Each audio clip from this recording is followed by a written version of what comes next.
Hi guys, this is Mrs. Gastler, and in this video we're going to be talking about torque and work.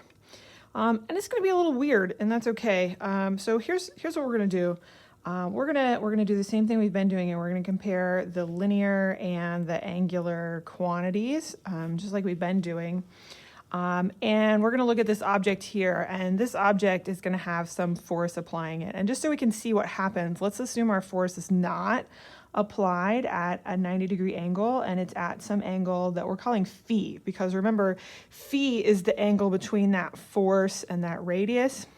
And theta is going to be some angular displacement. So maybe it moves to this spot here, and so that change in position right here would be that theta. So phi for the angle between the force and the radius, and theta for the angle that we've moved our object. So now we've traveled some distance. Now this is some arc length, right? Arc length, which we'll call S for now. Remember, S, okay?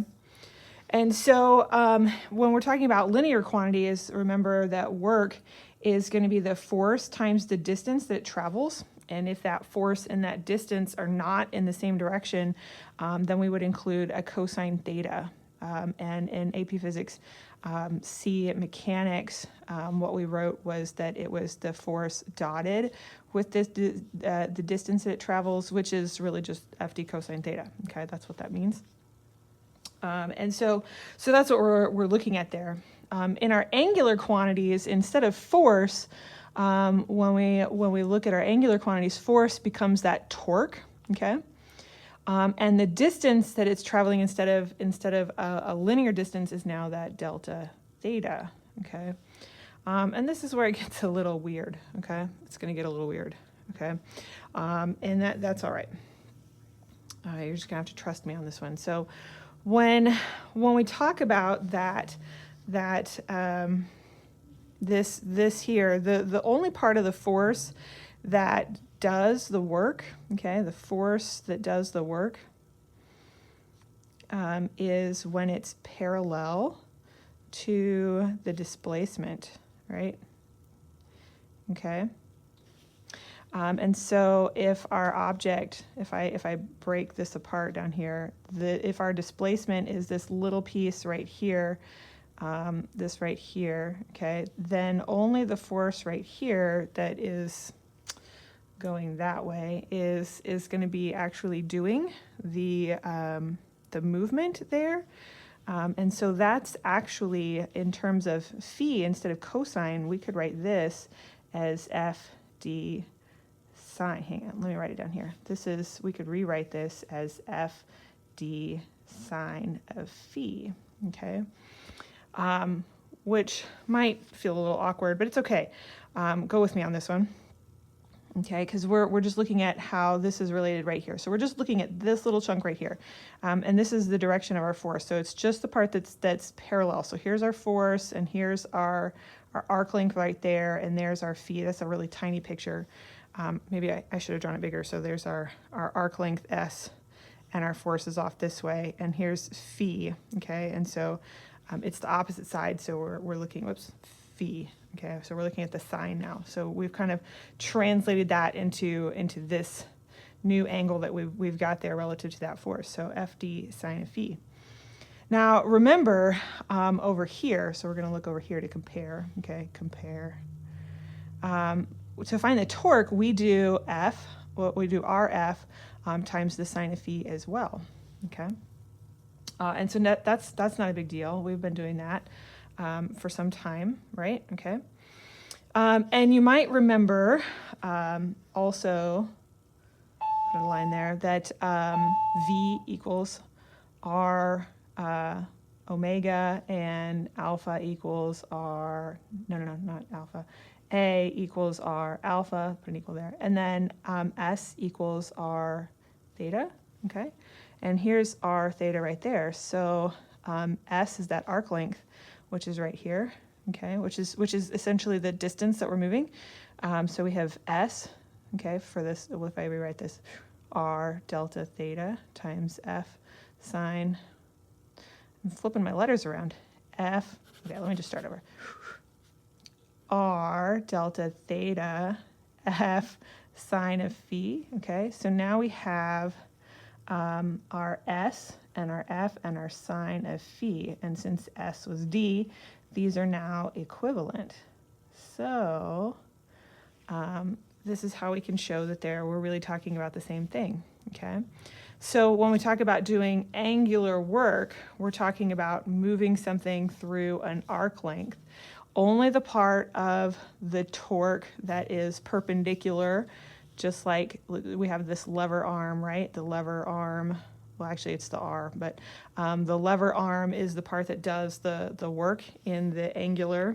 Okay, the lever arm does the work, kind of like the force that is parallel. Now we have the torque that is perpendicular, does the work in the angular equivalent. Okay, so this is what we're looking at now. For you UCM folks, we did work equals the integral of f dx. Okay, so whatever your linear displacement is.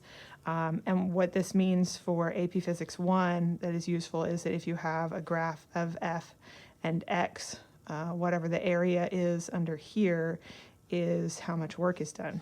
Okay, and the same is true over here. Okay, work is the integral of torque d theta. Okay, and for you AP folks, that means that if you have a graph of torque and theta, okay, whatever that looked like, the area under here is going to be the amount of work done in that situation. And if we talk about units, okay, something fascinating happens. So for our work, which is force times distance, we have newtons times meters. And for our work over here, we have torque times our delta theta, which is the meter Newton times the radian. But the radian is really just, that's like an invisible unit, okay? It's a ratio of degrees versus degrees, right? How much of the 360 have you actually gone? So it's degrees divided by degrees, so it's actually 1. Radian is the same as 1, so this is really just a Newton meter also, okay? Which is a joule.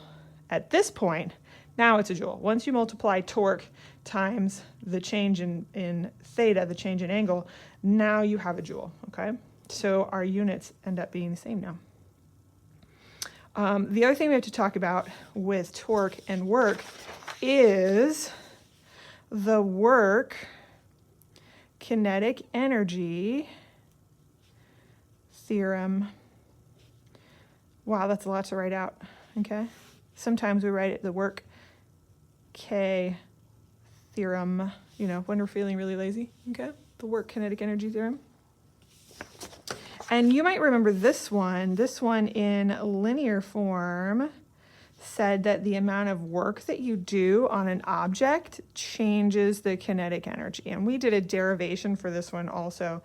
We showed that when you apply a force on an object, it changes the acceleration or the net force, right? Okay, and then we rearranged this using the work, and we put in the work here, and we rearranged the acceleration, and eventually came out with 1/2 mv squared minus 1/2 mv squared. The final minus the initial was the change in kinetic energy. So we multiplied this by d, and we multiplied this by d. So mad, work equals mad. Remember, that was fun. And we ended up with 1/2 mvf squared minus 1/2 mvi squared through some fun math magic. Okay, we can do exactly the same thing with our angular quantities by doing work equals torque delta theta. And combining that with our kinematic equations in rotational form.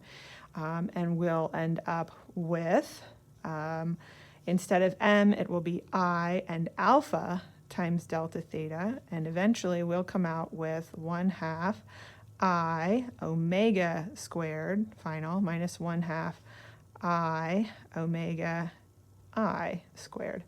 And so we have our initial rotational kinetic energy, final, minus our final minus our initial kinetic energy right there. So it turns out that it's the change in rotational kinetic energy when you have rotational work done, okay? And then we also have power, just like we had with our linear quantities. Power in the linear form is either work over time, or sometimes we look at it as the change in energy over time. And we can do the same thing with our angular quantities. Angular, okay, it's literally the same thing, work over time, right? Or change in energy over time. But now we can put in different things, right? So up here, when we put in work, we would put in F delta X over delta T, and then delta X divided by delta T, that's just velocity. So this is the force times the velocity. If it's moving at, this would be the average velocity, okay, for a constant force. We can do the same thing down here, but instead of force, it would be torque, and delta theta over delta T, and maybe you'll recognize this as omega. And so this would be torque times omega, where this is the constant torque, and this is the average angular velocity, okay? And you can also, it is useful to note, especially for you AP Physics C folks, let me use a different writing utensil just in case, that power equals dE dt, okay? And you can rewrite that as an integral form. So when you multiply over here, the integral is power dt, okay? And that works down here too. So power is, well, it's still dE dt. It's literally the same thing down here. Never mind, we don't have to do that, okay? And so that's what it looks like right there. So if you have any questions about how to use this, let me know. There's some practice for you to do when you are looking in Schoology. You'll find some AP Classroom questions that you can go work on. Thanks for watching.